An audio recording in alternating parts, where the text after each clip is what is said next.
Welcome to the Big Four Accounting Firms podcast, brought to you by big4accountingfirms.com and the Big Four Accounting Firms YouTube channel. Make sure to check out our website and subscribe to our YouTube channel. Today I wanted to provide a couple updates. First off, I wanted to talk about the CPA exam. There has been an update on the CPA exam from NASBA, the AICPA and Prometric regarding delays due to COVID-19. NASBA, the AICPA and Prometric announced an emergency testing window. And this emergency testing window extends the Q2 2020 testing window to June 30th, 2020 from June 10th. And NASBA also said that they'll extend all notice to schedules that expired between April 1st and June 30th, 2020. And they'll be extending that until September 30th, 2020. And Prometric said that they will waive all rescheduling fees. And this is good news for anyone that is a bit fearful of taking their CPA exam anytime soon, as the window will obviously be opening up soon in April. But I don't know if anything will be shut down by then because there's still a lot of coronavirus quarantines and shutdowns going on right now. And I don't know anybody that wants to be locked up right now for 4 hours in a room with a bunch of other people. I mean, because the CPA exam is closely monitored by Prometric and you are discouraged from leaving the room even for a break. So, I mean, that's a lot of time to spend in a room with a bunch of people. And I'm not sure how well you can social distance in one of those testing centers anyway. And NASBA says to check their social media accounts and obviously check the AICPA social media accounts and Prometric social media accounts for updates. The only other thing I wanted to discuss today was some news around the Crowe accounting firm. And Crowe is a Midwestern accounting firm, and they're one of the top 10 accounting firms in the world and the United States. And they announced their new CEO. And their new CEO is Mark Baer, and he is 50 years old, and he will assume the role next year on April 1st, 2021. And this was a little bit confusing to me. First off, I thought he was going to be taking over the firm in a couple of days, but it turns out it's actually going to be a year.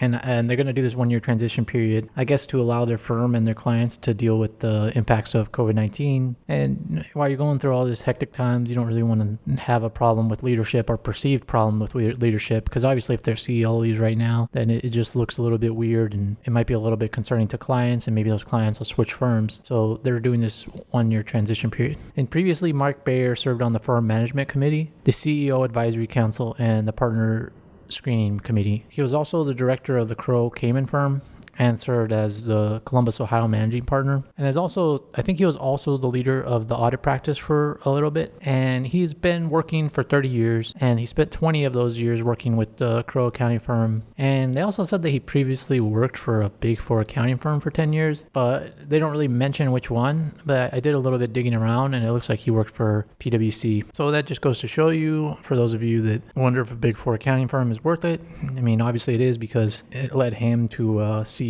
position of a mid-tier accounting firm. And you can transition back and forth between accounting firms, obviously. This shows how competitive firms are, because they don't even mention which firm he worked for, like as if they mentioned PwC, that people are going to think PwC is a better accounting firm. And one of the reasons they said they chose him is because of his focus on digital transformation. And we've been discussing technology a lot on here recently. So this showed you how important that technology and digital transformation is to add to your resume. And the previous CEO was Jim Powers. And under his tenure, the firm increased their annual revenue by 15%, and they increased their personnel by 18%. And the reason he's leaving is because he reached the maximum amount of years for his tenure. So that's the reason they said that he's leaving, and they're doing this interim CEO right now. I wasn't planning on discussing this, but I wanted to go ahead and do so. I had a podcast the other day about E&Y announcing that there's going to be no more bonuses for the current year. And somebody asked me if I think, in my opinion, if accounting is a risky job to go into right now because of technology. Is like technology going to completely automate everything that people are going to do? And I think I covered that in a previous podcast too, about the impact of technology on the future of accounting firms, but I'm not sure if people understood, so I wanted to just discuss it again. And I think this is on the top of a lot of people's minds. Not only kids that are in college, or kids and people that are in college, but people that are working in the Big Four accounting firms and any accounting firm in general. Is technology going to replace our job? And this is actually every job. Almost everybody's worried about being replaced by automation, right? There is a potential to do that. But there's also like a long ways to go before this technology replaces people's jobs. And one of the books I recommend people read is Life After Google by George Gilder. He really discusses technology and the current state of it and where it's headed and why people don't need to be as fearful as they are right now. And accounting is kind of two-faced, because accounting is super old school. It's mired in like this secrecy and governmental regulation and confidentiality. So they're behind a lot of industries because they don't embrace technology, because in other areas technology can just disrupt anything. There's not many rules, but in accounting there's so many regulations and rules that it's too hard to disrupt too quickly. And that's what I told this person. Like it's not any riskier than any other job, and you can make it a more secure job by learning as much about technology as you can while also learning about accounting, because those two skills together are very deadly. If you layer on top of that a certification like the CPA, then you make your job really secure, especially if you're a hard worker and you have strong communication skills. So I think that accounting is a great career. Even with the economy the way it is, people are always going to need accountants.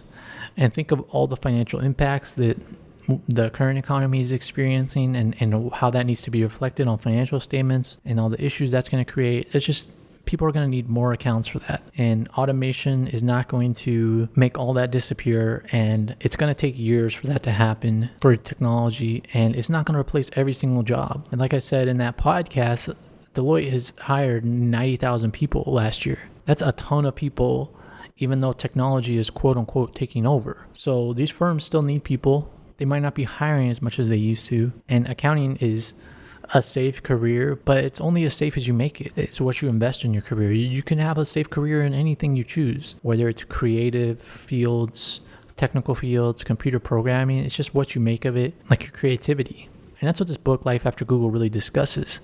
It really discusses like our economy needs to focus more on creativity and less on copying each other and looking towards the government to spur innovation. And so that's another takeaway I have is, if you're willing to create products and services and give value to clients or whichever company you choose to work for, then you'll be safe. Whether it's in accounting, whether it's in marketing, computer programming, whatever, as long as you're willing to add value and a ton of value compared to what people expect of you, then your job's going to be safe. So those are just the things I wanted to talk about today. To keep up to date on Big Four news and just career advice in general, make sure to subscribe to this podcast and subscribe to our YouTube channel, Big Four Accounting Firms. And thanks for listening.